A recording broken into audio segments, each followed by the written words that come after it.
করি সবাই ভালো আছেন। আপনারা দেখছেন ইনভেস্টিং পাঠশালা। একটা নতুন ভিডিওতে আপনাদের স্বাগত। আজকে আমরা জানবো যে বর্তমান সময়ে দাঁড়িয়ে দেখুন মার্কেট কন্ডিশন কিন্তু খুবই খারাপ।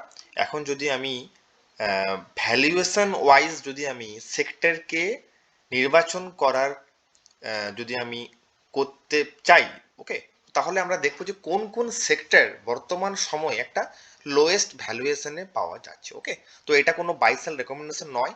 আপনারা চাইলে কিন্তু আমার এই সিস্টেমটাকে আপনি ফলো করতে পারেন বা আপনারা নিজেদের মতো করে আপনারা ভ্যালুয়েশন নির্বাচন করে এবং আপনারা ইনভেস্টমেন্ট কিন্তু এভাবেও কিন্তু করতে পারেন। আমি একটা ডেটাকে আপনাদের সামনে রাখার চেষ্টা করছি। ওকে, তো চলুন দেখে নেওয়া যাক আজকের সেই ব্যাপার। ওকে, দেখুন এইটা যে আমরা চার্টটা খুলেছি, এই চার্ট দেখুন, এটা হচ্ছে ব্যাংক নিফটির চার্ট। ওকে, দেখুন এটা হচ্ছে ব্যাংক নিফটির, এই লাইনটা হচ্ছে আপনার ব্যাংক নিফটির প্রাইস, আর এই লাইনটা মানে ব্ল্যাক লাইনটা এটা হচ্ছে আপনার ওর পিই রেশিও। ওকে, দেখুন কোভিডের পর থেকে এই আমি যদি 2020 সাল দেখুন, এটা হচ্ছে সেই 2020 সালের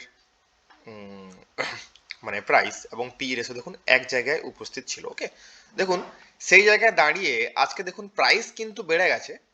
দেখুন আমাদের ব্যাংকিং ইন্ডেক্স কিন্তু যথারীতি ওপরের দিকে গেছে, কিন্তু পিই রেশিও দেখুন, পিই রেশিও কিন্তু যথারীতি নিচের দিকে কিন্তু ডাউন সাইড। ওকে, তো এখান থেকে কি বোঝা যেতে পারে? দেখুন ব্যাংকিং ইন্ডেক্সের যদি আমি পিই রেশিও দেখি, তাহলে কোভিডের সময় এখানে পিই রেশিও ছিল 19.89। দেখুন এটা 23শে মার্চ 2020 সালের আমি ডেটা আপনার সামনে দেখার চেষ্টা করছি। ওকে, আর বর্তমান সময়ে দাঁড়িয়ে যদি আমি দেখার চেষ্টা করি, দেখুন এটা হচ্ছে 24শে ফেব্রুয়ারির ডেটা। এখানে স্পষ্টই দেখা যাচ্ছে ব্যাংক নিফটি 48,587 এবং পিই রেশিও দেখুন 12.75। ওকে, মানে এতটাই কম পিই আপনার কোভিডের থেকেও কিন্তু অনেক কম পিতে ট্রেড করছে ব্যাংকিং ইন্ডেক্স বা ব্যাংকিং সেক্টর। আমি কিন্তু আপনাদেরকে ফোর্স করছি না আপনি কিন্তু ব্যাংকিং সেক্টরে গিয়ে পয়সাটা ইনভেস্ট করুন, আমি কিন্তু বলছি না। আপনাদের সামনে একটা ডেটা রাখার চেষ্টা করছি, অর্থাৎ পিই রেশিও, অর্থাৎ প্রাইস টু আর্নিং রেশিও, অর্থাৎ 12 টাকা ইনভেস্টমেন্ট করে আমি ব্যাংক নিফটি থেকে 1 টাকা ইনকাম করতে পারি। ওকে, তো এতটাই অ্যাট্রাকটিভ ভ্যালুয়েশনে পাওয়া যাচ্ছে ব্যাংক নিফটি, এবং সেটা দেখুন কোভিডের থেকেও কিন্তু অনেকটা কম পিতে কিন্তু আমাদের ব্যাংক নিফটি ট্রেড করছে। এখানে একটা ট্রেডিং এর কিন্তু বা ইনভেস্টমেন্টের কিন্তু মানে মতো একটা কিন্তু দারুণ অপরচুনিটি কিন্তু আমাদের সামনে এটা তৈরি হতে চলেছে। আমি আগেই বলেছি যে দেখুন পেশেন্স রাখলে কিন্তু মার্কেট থেকে পয়সা ইনকাম করতে পারবো, এবং মানে প্রতি একটা নজর রাখবেন ভালোভাবে। তো কারণটা হচ্ছে দেখুন ডেটা আপনাদের সামনে আমি তুলে ধরেছি, কোভিডের থেকেও কিন্তু লো মানে পিইতে কিন্তু ব্যাংকিং সেক্টর কিন্তু ট্রেড করছে। ওকে, তো চলুন এরপরে দেখি, এরপরে আরেকটা সেক্টর আমরা দেখবো। দেখুন আমি যদি এফএমসিজি সেক্টরের তুলনা করার চেষ্টা করি, দেখুন এফএমসিজি সেক্টরকে তাহলে আমরা লিখবো এখানে নিফটি এফএমসিজি। ওকে, দেখুন এটা হচ্ছে নিফটি এফএমসিজি, ক্লিক করলাম, এটা করলাম অল এবং পিই রেশিও।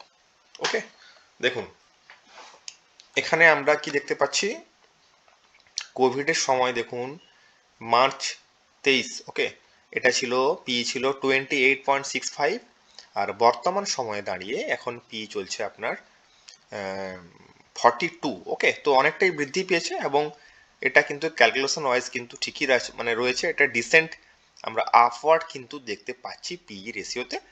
এটা মোটামুটি একটা এভারেজ পির কাছাকাছি কিন্তু ট্রেড করছে।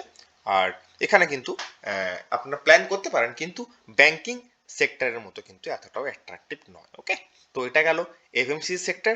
এর পরের আমরা যদি সেক্টরকে দেখার চেষ্টা করি, তাহলে নিফটি আইটি আমরা দেখব।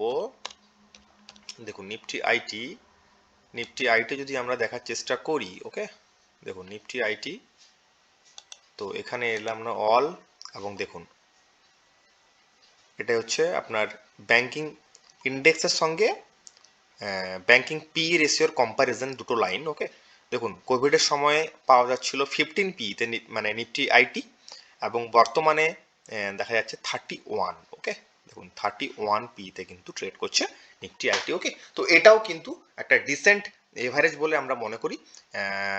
আপনার নিফটি আইটি তো কিন্তু একটা মোটামুটি একটা ভালো অপরচুনিটি পাওয়া যাচ্ছে। ওকে, তো এরপরে আমরা দেখবো যে কোন সেক্টর, নিফটি রিয়ালিটি দেখবো আমরা।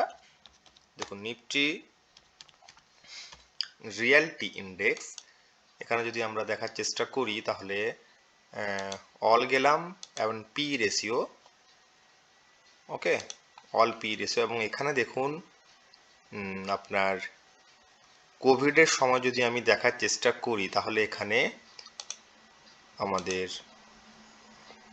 কি দেখতে পাবো, দেখুন কোভিডের সময়ে 2020, দেখুন 2020 17 পিতে পাওয়া যাচ্ছিল, আমাদের রিয়েলটি ইন্ডেক্স 17 পিতে ছিল, আর বর্তমান সময়ে দাঁড়িয়ে ওর পি কিন্তু 41। ওকে, তো এখান থেকে বোঝা যাচ্ছে যে ওর ভ্যালুয়েশন কিন্তু যথেষ্ট হাই রয়েছে নিফটি রিয়েলটি ইন্ডেক্সের ক্ষেত্রে। ওকে, তো চলুন এর পরের ইন্ডেক্স আমরা দেখার চেষ্টা করি। এরপরে দেখবো আমরা নিফটি ফার্মা।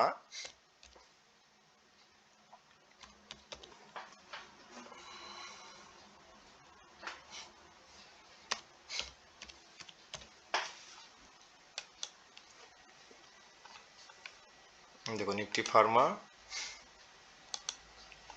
অল দিলাম। দেখুন নিফটি ফার্মা যদি আমি দেখার চেষ্টা করি, দেখুন কোভিডের সময় পাওয়া যাচ্ছিল 2020 মার্চ 23 20 পিইতে, এবং বর্তমান সময় দাঁড়িয়ে এটাও কিন্তু 30 পিইতে চলছে, অর্থাৎ এখানে কিন্তু এতটাও কিন্তু বেশি মুভমেন্ট কিন্তু আমরা দেখতে পাচ্ছি না।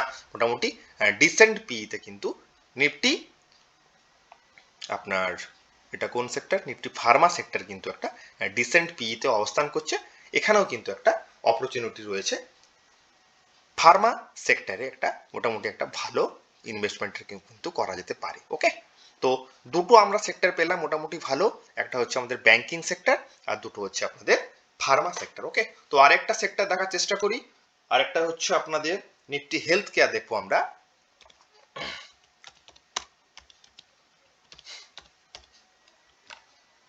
নিফটি হেলথ কেয়ার ইন্ডেক্স, দেখুন এখানে গিয়ে দেখার চেষ্টা করব অল অ্যান্ড পি রেশিও।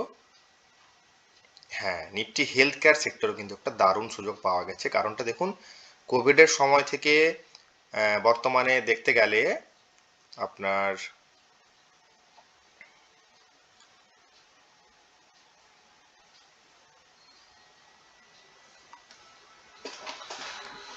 এখানে ডাটাটা কিন্তু শো করছে না, নিফটি হেলথ কেয়ার সেক্টরে কিন্তু ডাটাটা শো করছে না।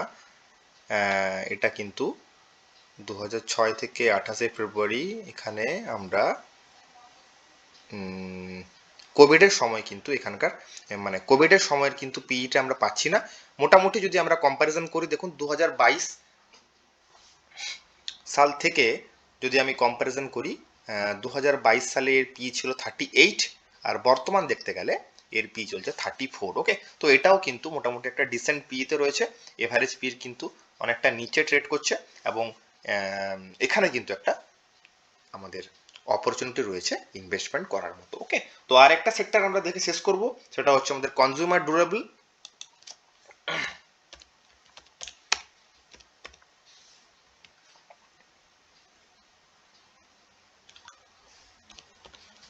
নিফটি কনজিউমার ডিউরেবল আমরা ক্লিক করব। দেখুন এখানে কি দেখা যাচ্ছে, এখানে যদি অল করলাম এবং পি রেশিও যদি দেখি আমরা দেখি, তাহলে দেখুন এটাও কিন্তু ডাটাটা অসম্পূর্ণ লাগছে আমাদের। এটা যদি আমি বিগত দিনের ক্ষেত্রে দেখার চেষ্টা করি, 2022 সালে এর পি ছিল 61, আর বর্তমানে পি চলছে কত 73। ওকে, তো 70। ওকে, তো এখানে কিন্তু একটা হাই ভ্যালুয়েশন কিন্তু আমরা দেখতে পাচ্ছি।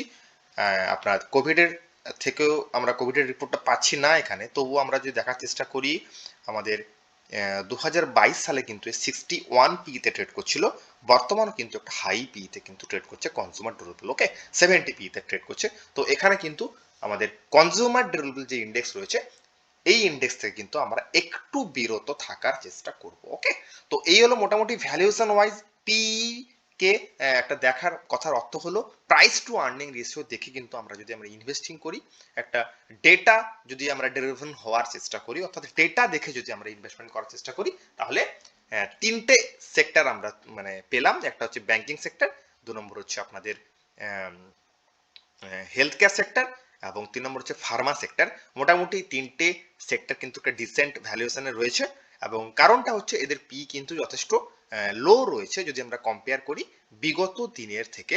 আমাদের কোভিডের সঙ্গে আমি কিন্তু কম্প্যারিজন করে দেখিয়েছিলাম যে আপনাদের কতটা লেস পিতে কিন্তু আমাদের এই সমস্ত সেক্টরটা পাওয়া যাচ্ছে, অর্থাৎ এই সমস্ত সেক্টরের কিন্তু স্টকে আমরা ইনভেস্টমেন্ট করার একটা প্ল্যান করতে পারি। ওকে, তো এই এই হলো আপনাদের ডেটা নিয়ে কথাবার্তা। কেউ যদি ডেটার উপর ডিপেন্ড করে মার্কেটে ইনভেস্টমেন্ট করতে পারেন তাহলে কিন্তু একটা দারুণ অপরচুনিটি কিন্তু আমাদের সঙ্গে রয়েছে, আমাদের পরবর্তীকালে কিন্তু আসছে। তো মার্কেটে টিকে থাকুন, পেশেন্স নিয়ে কাজ করুন, আর ডেটা দেখে যদি ইনভেস্টমেন্ট করুন এবং পেশেন্স নিয়ে যদি আপনি ডেটার মাধ্যমে যদি আপনি ইনভেস্টমেন্ট করেন তাহলে কিন্তু একটা ভালো দিক কিন্তু আমরা দেখতে পাবো স্টক মার্কেট থেকে, এবং এখান থেকে একটা ইনকামের কিন্তু একটা মোটা টাকা কিন্তু আমরা এখান থেকে ইনকাম করতে পারি। ওকে, তো এই গেল মোটামুটি আজকের ভিডিও। আশা করি ভিডিওটি আপনাদের ভালো লেগেছে।